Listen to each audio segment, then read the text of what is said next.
میں نہیں وہ میرا مرشد اور شاہ جگہ دے سکلائی میں نہیں وہ۔ چاش کی نماز کا وقت کیا ہے؟ چاش کی نماز کا طریقہ بھی بیان فرما۔ دیکھیے، چاشت کی نماز 4 رکعت ہے، جیسے اور نوافل پڑھی جاتی ہے ویسے ہی چاشت کی نماز بھی پڑھی جائے گی، اور اس کا وقت جو ہے وہ سورج نکلنے کے بعد، وقت مکروہ ختم ہونے کے بعد، یعنی سورج جب سوانے سے اوپر آ جاتا ہے، وقت مکروہ ختم ہو جاتا ہے، جس کی مقدار جو ہے 20-25 منٹ ہے۔ سورج نکلنے کے 20-25 منٹ کے بعد جو اشراق کا وقت ہے، اسی وقت سے چاش کا وقت شروع ہوتا ہے اور ضحوہ کبریٰ تک رہتا ہے۔ ضحوہ کبریٰ یعنی جب سے نصف النہار شرعی جس کو کہتے ہیں، کہ وہاں سے اب وہ مکروہ وقت شروع ہو جاتا ہے ظہر سے پہلے، تو ضحوہ کبریٰ تک یہ چاش کا وقت رہتا ہے، اور 4 رکعت نماز یا 12 رکعت تک کی روایتیں ہیں، تو 4 رکعت نماز جس طرح اور نوافل پڑھی جاتی ہے اسی طریقے سے یہ 4 رکعت پڑھی جائے گی۔ ہاں یہ ہے، اس میں خیال رہے کہ دوسری رکعت پہ جب قعدہ کرے تو تشہد کے بعد درود ابراہیم بھی پڑھے، اور ہو سکے دعائے معصور بھی پڑھے، اور تیسری کے لیے کھڑا ہو تو ثنا بھی پڑھے، اور اس طریقے سے یہ قعدہ اولا، چونکہ ہر نفل میں ہر قعدہ اخیرہ ہوتا ہے، تو تشہد کے بعد درود پڑھے اور تیسری رکعت میں ثنا بھی پڑھے۔ واللہ تعالیٰ، اور ہو سکے تو 4 رکعت پر سلام پھیرنے کے بعد تکبیر کہے، یعنی اللہ اکبر، اور بہتر یہ کہ 34 بار یہ تکبیر کہہ لے، تاکہ عید کے دن اللہ جل وعلا کی تکبیر بلند کرنے کا جو حکم ہے اس پر بھی عمل ہو جائے۔ عورتیں چاش کی نماز پڑھ سکتی ہیں یا نہیں؟ اور ایک سوال یہ ہے کہ ایک بار اگر عید کی نماز مسجد کے علاوہ کہیں پڑھا نہیں ہو تو کیا حکم ہے اس کے بارے میں؟ کیا عید کی نماز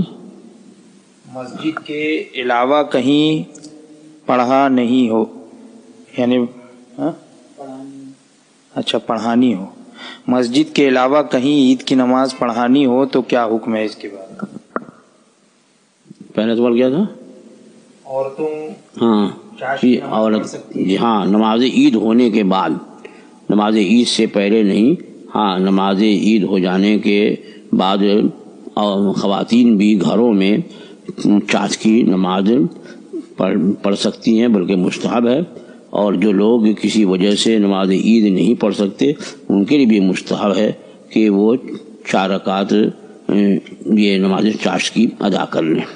کیا چاش کی نماز جماعت کے ساتھ پڑھ سکتے ہیں؟ دیکھیے، چاش کی نماز جو ہے وہ نفل ہے، اور نفل کی جماعت تداعی کے ساتھ چند نوافل کو چھوڑ کر، جیسے کہ تراویح ہے اور اور نماز استسقاء ہے، اس کو چھوڑ کر کے، اور نماز سورج گرہن کی نماز ہے، ان کے علاوہ اور جو نفل کی نمازیں ہیں تو ان کی جماعت تداعی کے ساتھ مکروہ ہے۔ تداعی کا مطلب یہ کہ امام کے علاوہ 3 مقتدی سے زیادہ ہوں تو یہ تداعی ہے، اور چاش کی نماز یہ نفل ہے، یہاں بھی اگر 3 مقتدی ہیں اور 1 امام ہے تب تو بلا کراہت جماعت سے پڑھنا یہ جائز ہے،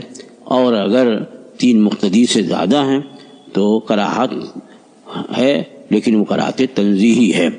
کراہت کے ساتھ یہ نماز ہوگی۔ کیا چاش کی نماز 2 رکعت کر کے ادا کی جا سکتی ہے؟ ہاں، چاش کی نماز 2 رکعت بھی پڑھی جا سکتی ہے، لیکن جہاں پر عید کے دن 4 رکعت پڑھنے کا ذکر ہے، تو چونکہ فقہائے کرام نے 4 کا لفظ وہاں پر فرمایا بِعَرْبَعِین، کہ 4 رکعت وہاں مندوب ہے، مستحب ہے، اور جہاں پر اس طور پر رکعت ذکر ہوتی ہے تو وہاں ایک ہی سلام عموماً مراد ہوتا ہے، لہذا یہاں ایک سلام سے 4 رکعت پڑھی جائے۔ یہ جو بریلی شریف سے اعلان ہوا اس میں یہ ذکر ہے کہ بہتر یہ ہے کہ عید کی نماز پڑھنے سے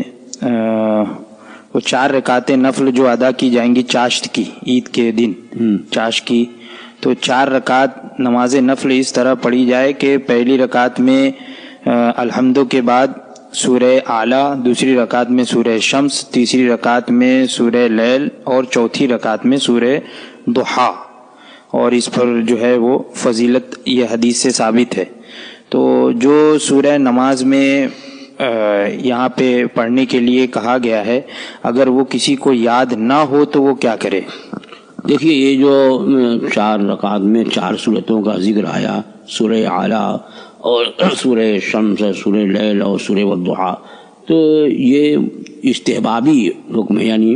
یہ پڑھے تو بہتر ہے۔ ان صورتوں کو اگر ان 4 رکعتوں میں پڑھے تو بہتر ہے، لیکن جس کو صورتیں یاد نہ ہوں اور سورہ فاتحہ کے بعد کوئی اور سورہ وہ پڑھے تو بلا کراہت اس کی نماز چاشت ہو جائے گی، اور یہ ہے کہ وہ اس میں فضیلت تھی اور اس میں زیادہ ثواب تھا، لیکن بہرحال نماز جو 4 رکعت ہے وہ مکمل طریقے پر دوسری صورتوں کے پڑھنے سے بھی ادا ہو جائے گی۔ یہ ابھی جیسا کہ ابھی آپ نے بیان کیا کہ عید کی نماز کے بعد عورتیں اپنے گھروں میں چاشت کی نماز پڑھیں، تو مردوں کو بھی عید کی نماز کے بعد کیا چاشت کی نماز پڑھنی چاہیے، پڑھنی ہے؟ ہاں، یعنی یہ کہ عید کی نماز ہو جانے کے بعد گھر میں وہ پڑھ سکتا ہے، یعنی عیدگاہ میں نہیں، کہ عیدگاہ میں نفل پڑھنا مکروہ ہے اور گھر میں پڑھ سکتا، بلکہ مردوں کے لیے بھی فرمایا گیا کہ مستحب ہے کہ 4 رکعت پڑھے، یعنی اگر نماز عید پڑھ بھی لیا ہے تو اس کے مستحب ہے کہ گھر میں آ کر کے 4 رکعت پڑھ لے، اور جب نہیں پڑھ سکا ہے تب تو اس کے لیے اور زیادہ مستحب ہے، تاکہ اس وقت اللہ کے ذکر میں وہ مشغول ہو اور اس کی طرف سے کسی طرح کی کوتاہی کا اقدام نہ ہو۔ چاشت کی نماز میں 4 رکعت میں 4 الگ الگ صورتیں کیا پڑھنی ضروری ہے؟ دیکھیے، ایسا ہے کہ نفل نماز میں ایک ہی سورہ کی تکرار بھی مکروہ نہیں ہے، یعنی ایک ہی سورہ کہ 4 رکعت میں آپ نے صرف قل اللہ احد پڑھ لیا تو بھی قرات نہیں ہے، اور یہ بھی ہو سکتا ہے کہ 4 رکعت میں 4 قل پڑھیں، پہلی میں قل یا ایھا الکافرون، دوسری میں قل اللہ احد، تیسری میں قل اعوذ برب الفلق اور چوتھی میں قل اعوذ برب الناس پڑھیں، یا اور کہیں سے کوئی سورہ پڑھیں تو بہرحال کراہت نہیں ہے۔ واللہ تعالی عالم۔ یہ ایک سوال ہے کہ لاک ڈاؤن کا ٹائم ہے، اذن عام تو ہے ہی نہیں، جہاں پر اذن عام نہیں ہے تو پھر چاشت کی نماز پڑھنے کے لیے عید کی نماز کے وقت کا انتظار کرنا پڑے گا؟ اگر کرنا پڑے گا تو کب چاشت کی نماز پڑھے؟ اور عید کی نماز پڑھنے کے بعد لوگ گلے مل کر عید ملتے تھے، تو کیا اب عید کی نماز نہیں پڑھنے پر اب عید مبارک بول کے اپنے رشتہ داروں سے گلے مل سکتے ہیں یا نہیں؟ دیکھیے، ایسا ہے کہ میں نے یہ کہا ہے کہ وہاں مسجد میں جہاں عید کی نماز ہو رہی ہے اس نماز کے ہونے کے بعد چاشت پڑھی جائے۔ ظاہر بات ہے کہ مسجد میں اگرچہ لاک ڈاؤن کی وجہ سے زیادہ لوگ نہیں آ رہے ہیں، لیکن 4 5 6 آدمی تو نماز عید پڑھ رہے ہیں، تو اسی کا اعتبار ہوگا کہ جب وہاں کی نماز مکمل ہو جائے، یعنی امام سلام پھیر دے 2 رکعت پر، تو اس کے بعد اپنے اپنے گھروں میں چاشت کی نماز ادا کی جا سکتی ہے۔ اور جہاں تک مسافے اور معانقے اور دیگر مستحبات کا حکم ہے، مثلاً کہ عید کے دن جو ہے ناخن ترشوانا، غسل کرنا، مسواک کرنا، اچھے کپڑے پہننا، نیا ہو تو نیا ورنہ دھلا ہوا، انگوٹھی پہننا، خوشبو لگانا، اور اسی طرح سے صدقہ فطر ادا کرنا، یہ سب جو مستحبات ہیں تو یہ ضروری نہیں ہے کہ نماز عید سے ہی متعلق ہوں، بلکہ عید کے دن سے متعلق ہیں۔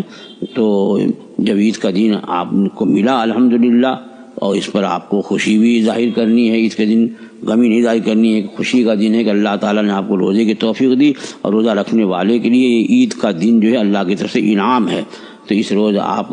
خوشی ظاہر کریں، کثرت سے صدقہ دیں اور ایک دوسرے سے مصافحہ اور معانقہ بھی کریں. یہ سب مستحبات سے ہیں اور اس میں شرعاً اس کی ادائیگی میں ثواب ہے کہ آپس میں مبارکباد دینا مستحب ہے. تو اس کو فرمایا گیا کہ اس استحباب پر عمل کریں اور یہ امید رکھیں کہ اللہ تعالیٰ اس دن کے صدقے میں ہمیں جلد سے جلد ان سارے معاملات اور ان ساری تکالیف و وبا و بلا سے نجات عطا فرمائے گا.